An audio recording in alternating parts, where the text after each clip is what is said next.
Jumpa lagi bersama saya Chef Hugo dalam Dapur Raja. Kali ini saya berada di Bangkalan, Madura.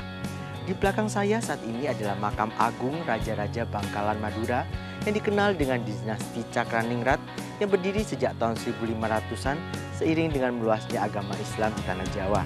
Cukup sulit untuk melacak menu-menu dan hidangan yang pernah disajikan di Keraton Bangkalan, mengingat keraton ini sudah tidak ada lagi. Namun saya akan coba melacak dan merekonstruksi kembali hidangan-hidangan yang pernah disajikan di Keraton Bangkalan. Ingin tahu seperti apa menu-menunya? Ikutin terus penelusuran saya hanya di Dapur Raja.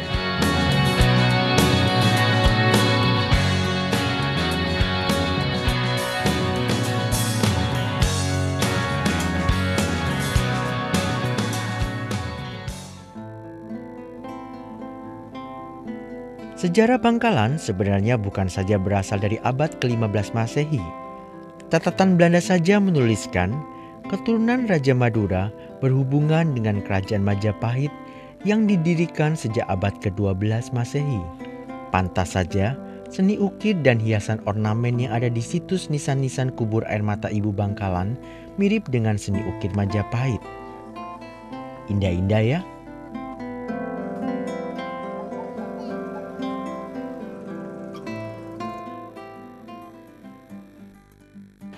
Penelusuran menu-menu kuliner Keraton Bangkalan akan saya mulai dari Museum Bangkalan, di mana saya akan bertemu dengan Bapak Didi Wahyudi untuk bertanya tentang sejarah dan juga sisa-sisa dari keluarga Keraton Bangkalan yang masih ada.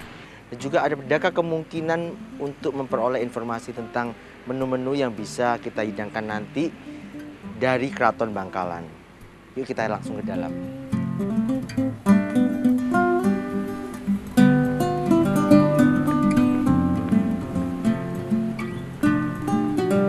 Selamat siang Pak Didi. Selamat siang Mas Hugo.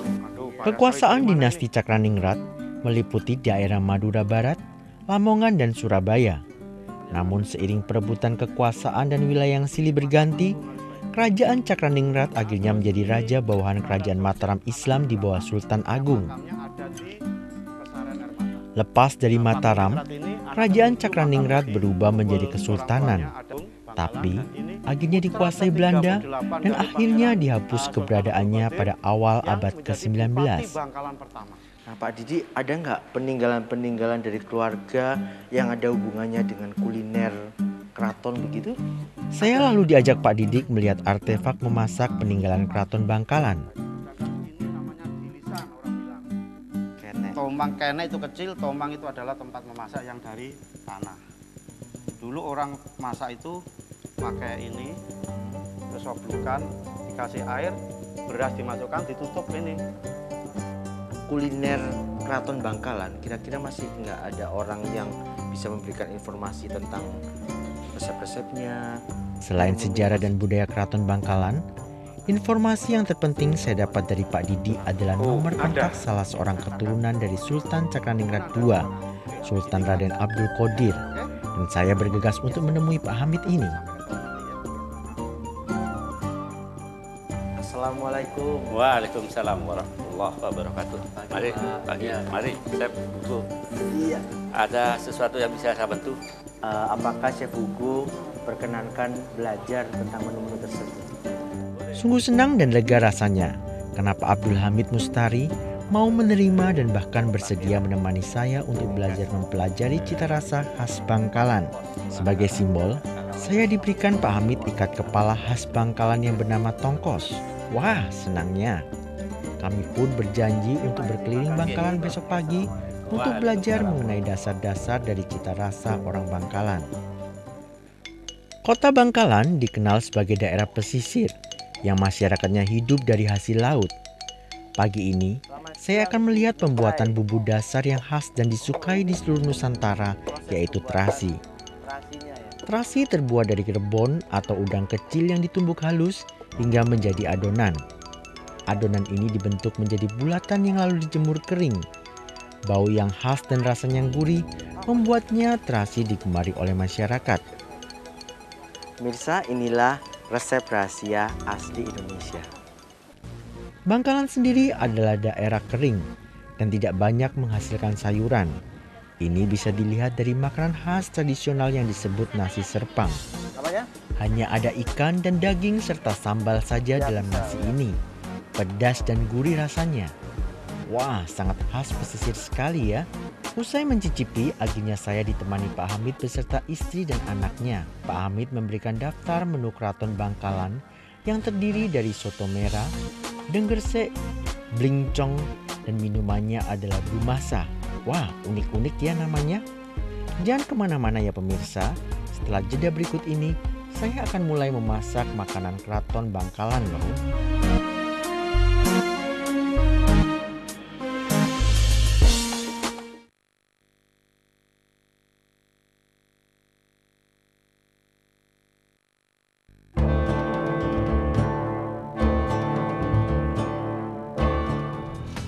Sekarang saatnya kita akan mulai memasak hidangan khas dari Keraton Bangkalan.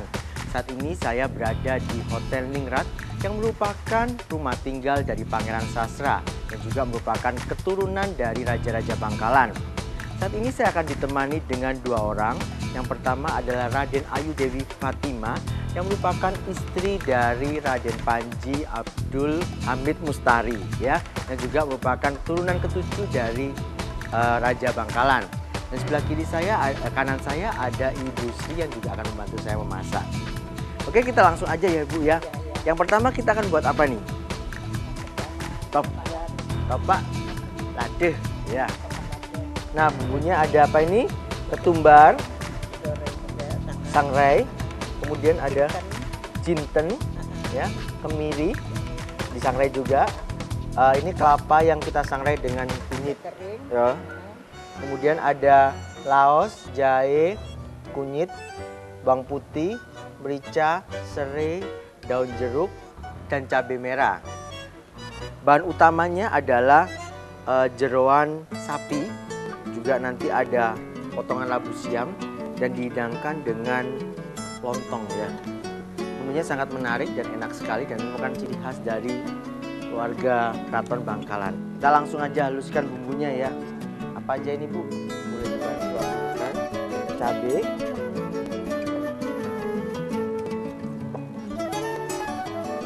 topak lade berarti ketupat sayur. Ya, menu masakan ini rupanya dihidangkan di meja Keraton Bangkalan dan merupakan menu istimewa di saat Lebaran Idul Fitri menjelang. Seperti kebiasaan di daerah lainnya di Jawa, di Madura khususnya di Bangkalan, seminggu setelah Hari Raya Idul Fitri, masyarakat setempat merayakan Lebaran ketupat. Di hari itulah ketupat dimasak, dan bagi warga Bangkalan, menu topak lade adalah kebanggaannya. Rasa gurih dan kaya rempah menjadi ciri khas makanan ini. Topak lade, topak lade khas dari Keraton Bangkalan. Nah, setelah topak lade, ya, sekarang kita akan membuat satu menu juga yang khas dari Keraton Bangkalan, yaitu soto merah. Jadi biasanya soto kan warnanya kuning, tapi kalau di Madura ini sama dengan orang yang suka merah, maka sotonya dibuat merah ya. Berani artinya ya. Kita langsung aja. Bahan-bahannya ada cabai merah ya. Kemudian ada jahe, kunyit, merica, bawang putih, jahe, kemiri, bawang merah. Ada seledri dan daun bawang. Kalau di sini daun bawangnya namanya daun bawang buntut. Ya, bawang buntut.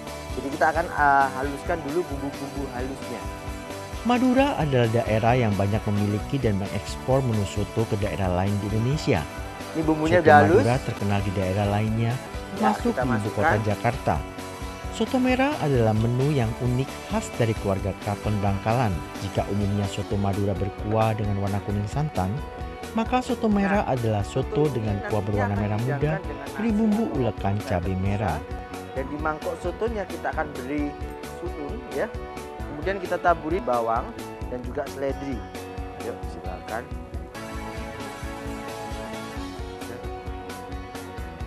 Oke.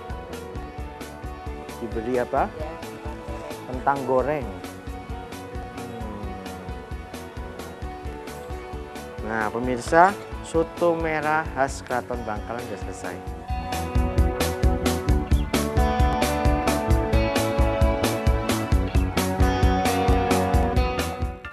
Nah, Nah pemirsa, sekarang kita akan membuat menu berikutnya, yaitu garang asem. Garang asem. Cuman garang asemnya di Kraton Bangkalan ini berbeda dengan garang asem yang kita ketahui ya. Biasanya kan menggunakan daging, tapi ini menggunakan ayam dan juga ada kubis dan warnanya cenderung merah lagi ya. Karena memang di sini suka warna merah.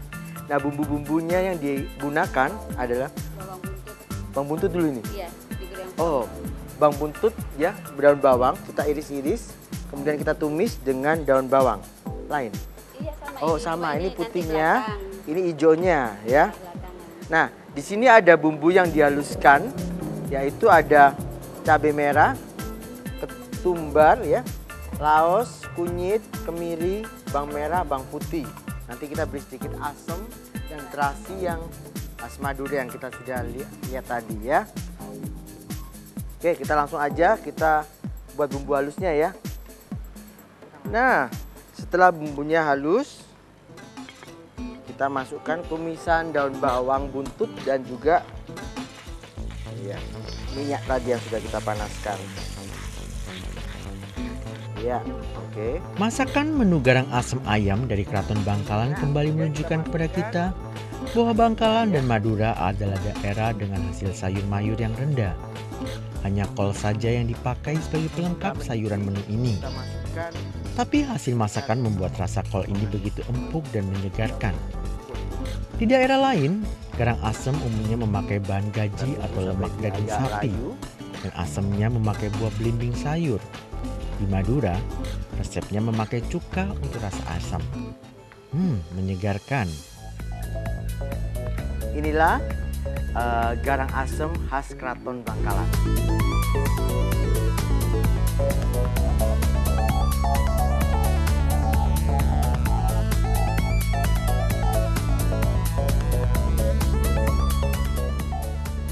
Gula tergantung selera ya. Mau manisnya berapa? Kalau yang buat sudah cukup manis, tidak perlu manis ya.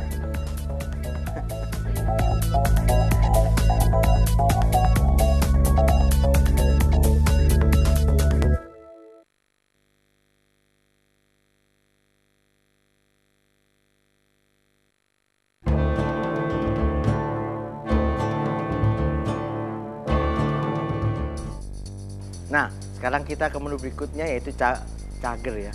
Cager. Bahannya cukup mudah. Kita gunakan kubis ya, kol. Kemudian ada wortel. Kita iris-iris seperti ini. Kemudian ada bumbu halusnya, ada cabai merah, ada bawang putih ya, bawang merah, ada jahe, laos dan juga kunyit. Untuk bumbu lainnya kita gunakan nanti irisan cabai rawit dan juga cuka, sedikit cuka. Ada juga garam dan merica yang kita tambahkan ya. Kita langsung aja, kita akan mulai menghaluskan bumbunya ya. Cager telur juga disukai di Kraton Bangkalan. Dari Madura pula. Cager telur ini diperkenalkan kepada masyarakat Kalau di sini Belanda. bilangnya bawang timur ya. Tak heran menu Nah. cager telur ini juga dikenal masyarakat Ya. Belanda di Eropa sana. Bedanya dengan cager telur saya, telur yang dipakai umumnya direbus saja dan baru dimasukkan bumbu-bumbu. Kalau saya, telur digoreng seperti mata sapi sehingga terasa ada Kalau mata gurih sapi dari yang goreng sudah telur. disusun, Kemudian di atasnya baru diberikan kita sayur-sayuran berupa acar. cagernya ini ya.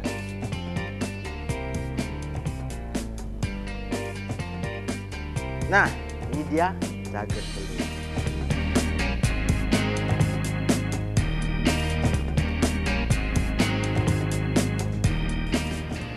Sekarang saatnya kita akan mulai membuat sambelnya khas Bangkalan ya, terutama khas Kraton.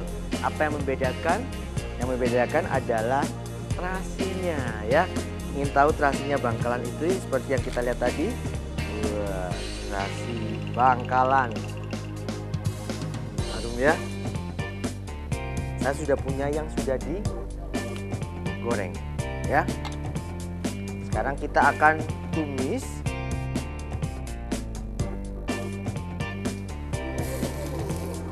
Ya.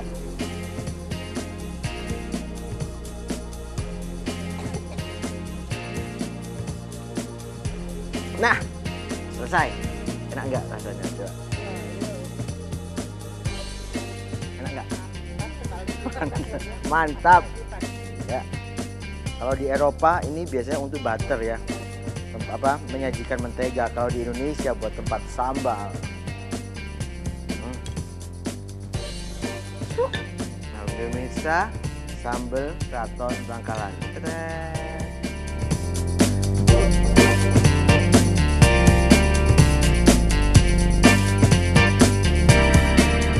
Sekarang kita akan mulai membuat resep yang terakhir. Resep yang terakhir namanya dumasak. Bahan yang digunakan adalah jahe, serai, gula pasir, dan juga cincau. Langsung aja ya. Es dumasa sebenarnya hanyalah paduan dari cincau hitam dengan air, gula pasir, serta serai dan jahe. Ya. Keraton Bangkalan menjadikan kita dumasa masukkan sebagai minuman jahe penurun panas dalam ya. sekaligus penghangat badan. Wah, cukup unik ya. Karena hal ini sebenarnya berlawanan. Gula tergantung selera ya. Mau manisnya berapa? Kalau yang buat sudah cukup manis tidak perlu manis ya. Ya. Kita tunggu sampai dumasanya mendidih. Kemudian kalau sudah mendidih kita dinginkan ya. Dinginkan sampai benar-benar dingin. Nah, sambil menunggu dingin kita bisa tuangkan cincau ya. Cincau yang sudah kita potong kecil-kecil ke dalam gelas. Nah, sekarang kita tuangkan. Good. Nah, pemirsa, dumasa sudah selesai.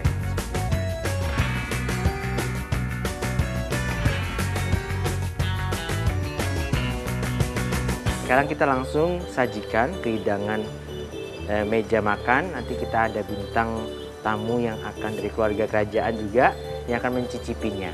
Yuk kita langsung siapkan ya.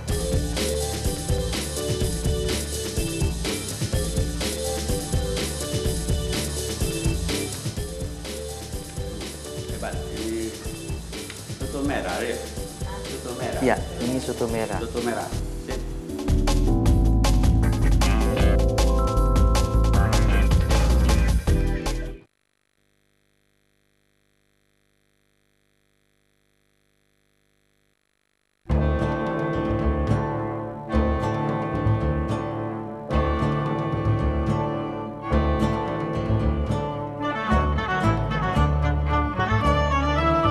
Pemirsa, masih di Hotel Ningrat.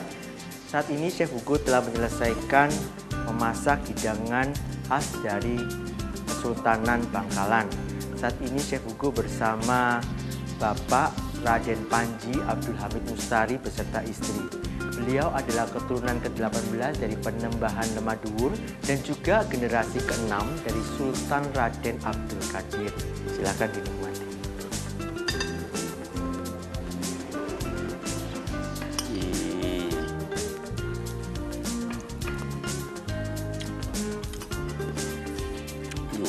Hebat, ini soto merah ya? Soto merah. Soto merah. Sip. Nyaman aku.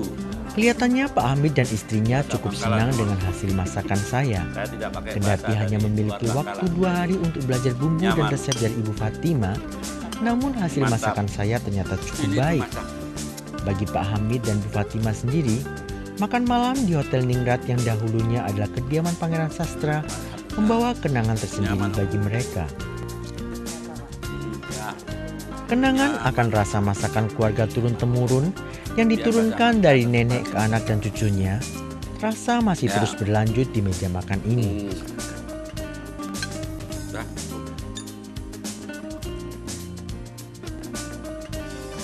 Saya bisa memasak itu mulai SD, kelas 2 SD sudah belajar memasak dari nenek saya. Itu saya ada belajar langsung dipelajari, hanya lihat gitu.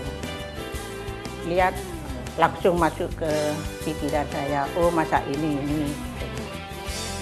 Masakan ala Kesultanan Bangkalan, masakan khas Bangkalan ini sudah mewakili kesempurnaan, hampir sempurna. Tapi ada beberapa hal yang tadi sudah kami katakan, bahwa misalnya gereng asem jangan terlalu kecut, bisa lebih disempurnakan. Jadi mohon maaf Bapak, kalau Chef Hugo boleh minta saran, apakah Chef Hugo lulus untuk memasak masakan khas dari Kesultanan Bangkalan ini? Alhamdulillah, secara keseluruhan ini sudah bagus dan saya kira Chef Gugu sudah bisa dinamakan sebagai Chef Gugu dari Kesultanan Bangkalan. Terima kasih Bapak, terima kasih Ibu.